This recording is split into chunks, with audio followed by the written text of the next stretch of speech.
Welcome to the deep dive. Great to be here. Today we're zeroing in on something you shared with us. It's Mansi's trading tip 71. Mm-hmm. Think of this as, well, maybe your personal shortcut to understanding a really crucial element of stock market analysis. Yeah, technical analysis specifically. Right. So our mission today is to unpack the core of that technical analysis idea just within this one concise tip and see how it can maybe immediately inform the way you look at trading. It's brief, yeah, but there's quite a bit under the surface. Definitely packed with potential. Exactly. We're taking this little nugget, this concentrated piece of wisdom, and sort of expanding it just enough to really illuminate the principles it touches on, but without getting lost in loads of complexity. Okay, good. Let's dive right in then. The first part says, there are always clear indications on the chart whether to buy or sell. What grabs me here is this idea that a stock chart always holds these discernible signals. And when we talk about a chart, just for anyone maybe newer to this, we mean that visual graph, right? The stock's price movements over time. Correct. Price and usually volume plotted over time. So within that chart, what kind of clear indications are we, likely talking about here? The tip's quite general. It is general, yeah. So keeping that in mind, we can think, well, it could be things like recognizable patterns that often, happen before certain price moves. Okay, patterns. Yeah, or maybe trend lines showing the general direction the price has been heading, or maybe specific price levels, areas where the price has reacted before. Support or resistance, they call it. Right, levels it bounces off or struggles to get past. Exactly. Could even be reversal patterns, things that suggest a trend might be about to change direction. So it's more about the chart telling a kind of story, not just one big flashing arrow saying buy or sell. Precisely. But then there's that strong statement you mentioned. These indications are always present. Yeah, that always is interesting. Is that literally true every single second? Or is there maybe some nuance there? Well, I think the emphasis on always is maybe less literal and more about the idea that the market, through its price action on the chart, is continuously providing information. Okay, so information is always flowing. Right. But the clarity of that information, those indications, that can definitely vary. Sometimes the signals might be, much stronger, much easier to spot than other times. So the key takeaway maybe isn't that it's always crystal clear like a bell, but more that the information is there to be interpreted if you know how to look and what you're looking for. That makes more sense. Someone's always talking, but sometimes it's a whisper and sometimes it's a shout. You have to listen closely sometimes. Good analogy, yeah. Now, the tip then shifts to why we might miss these clues, even if they are always there in some form.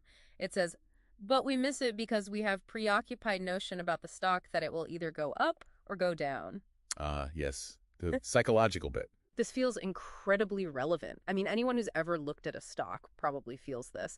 We all have our hunches, our preconceived ideas, don't we? Oh, absolutely. If we, connect this to just how our minds work generally, we know humans are prone to biases, all sorts of them. And in trading, this often shows up exactly like the tip says, having a strong belief beforehand about where a stock's price should go. Like maybe you read some really positive news report or your friend who you think knows stuff is really bullish on it. Yeah, or you just like the company's product. Right, and suddenly you're kind of fixated on the idea that it has to go up. Or the reverse, as you said. Yeah. Maybe you got burned by a similar stock before. Or you just have a bad feeling about the sector. And you're convinced this one's doomed. Exactly. So this preoccupied notion, this bias, whether it's bullish or bearish, it acts like a filter, doesn't it, on how we actually see the chart data. Yeah, like wearing rose-tinted glasses or maybe gray-tinted ones.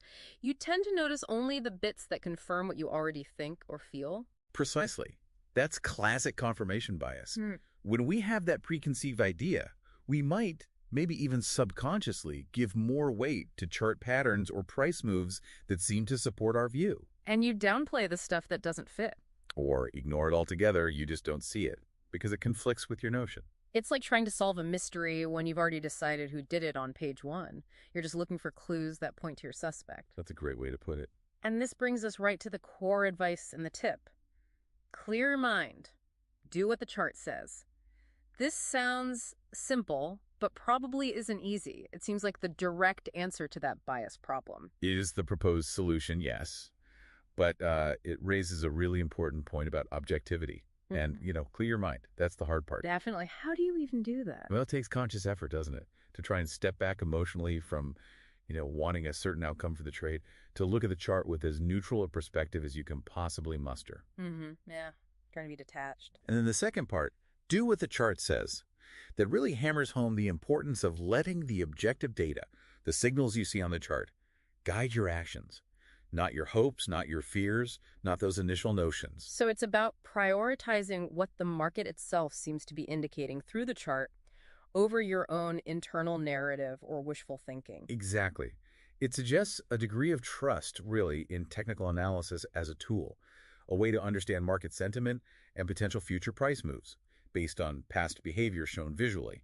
It implies the chart holds valuable information. If only we could read it without our biases messing things up. That's the idea. It's about developing a disciplined approach where you decide beforehand, based on your chosen method of chart analysis, what counts as a signal to buy or a signal to sell, or maybe even a signal to wait. Okay, so defining your rules first. Yes, and then the key, the real discipline, is to actually act according to those predefined signals, regardless of how you personally feel about that stock at that moment.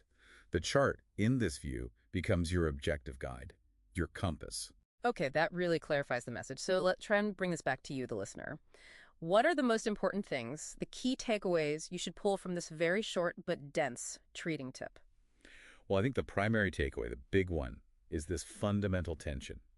The clash between the objective information potentially available from analyzing a chart and the subjective biases we all carry around naturally. Just recognizing that those biases exist and that they can seriously distort how you see things, that feels like the crucial first step. Absolutely. It's about that self-awareness, being honest with yourself, that, your desire for something to happen can actually blind you to what is happening. That really hits home. What else? Secondly, I'd say the tip underscores the importance of actively trying to counteract these biases. It's not enough just to know they exist. You have to fight them somehow. Sort of. It might involve things like consciously questioning your own assumptions, actively looking for information or chart signals that challenge your initial view, or, as we said, developing a very systematic, rule-based way to interpret the charts. Takes the emotion out, hopefully. Right. A process to rely on. Thirdly, there's this central idea that technical analysis itself, just the act of reading and trying to understand charts, can offer valuable insights. Insights into market behavior, market psychology, maybe. Exactly. It's not presented here as a magic crystal ball, predicting the future with 100% certainty, but it offers a framework based on historical data and patterns that's worth paying attention to. Okay. And the last one. And finally, it all comes back to discipline. That's paramount. Even if you get good at spotting potential signals on a chart, the core advice, do what the chart says, really highlights how important it is to actually follow through, to act on those signals consistently, unemotionally. Executing the plan, even when your gut is screaming something else. That's often the hardest part. So, wrapping up this deep dive into Mansi's Trading Tip 71, the core message seems really clear now. The market, through its charts, is potentially always giving us clues, offering guidance. Information is there. But our own minds, our preconceived notions, our biases, they can be a massive roadblock, preventing us from seeing that guidance clearly and certainly from acting on it objectively. Yeah. It's a powerful reminder, really, to constantly strive for that clear mind, that objectivity, and to try and let the data, the chart, lead your trading decisions. Which leads to, maybe a final thought for you to ponder. Think about a time, and it doesn't have to be trading. It could be any area of your life where you held a really strong belief or expectation about something. Okay. And maybe, just maybe, that strong belief kept you from seeing the situation clearly, objectively. How might trying consciously to adopt a more detached perspective, like analyzing that chart without bias, how might that have led you to a different understanding? Maybe a more accurate one of what was really going on? Something to think about.